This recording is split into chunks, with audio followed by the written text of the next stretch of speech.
കാലഹരണപ്പെട്ട പാസ്പോർട്ട് മാത്രമല്ല, കീറിയ പാസ്പോർട്ടും നിങ്ങളുടെ യാത്രയെ മുടക്കുമെന്ന് അറിയാമോ? പാസ്പോർട്ടിൽ എന്തൊക്കെ കേടുപാടുകളാണ് യാത്രാ വിലക്കിന് കാരണമാവുന്നതെന്ന് നോക്കിയാലോ.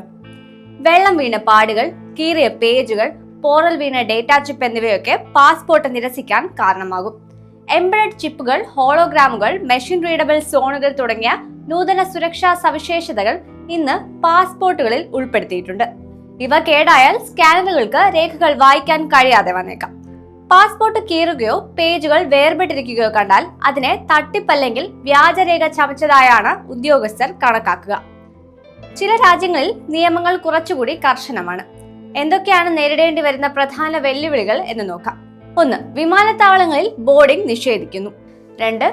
ഇമിഗ്രേഷൻ അധികാരികൾ പ്രവേശനം നിഷേധിച്ചാൽ താമസ സൗകര്യം വീണ്ടും ബുക്ക് ചെയ്യാനുള്ള ബുദ്ധിമുട്ട്. 3. പെട്ടെന്നൊരു പരിഹാരവും കാണാതെ വിമാനത്താവളത്തിൽ കുടുങ്ങിക്കിടക്കേണ്ടി വരിക. യാത്രക്കിടയിൽ പാസ്പോർട്ട് കേടായാൽ അത് പുതുക്കുക തന്നെയാണ് ഏറ്റവും സുരക്ഷിതമായ സമീപനം.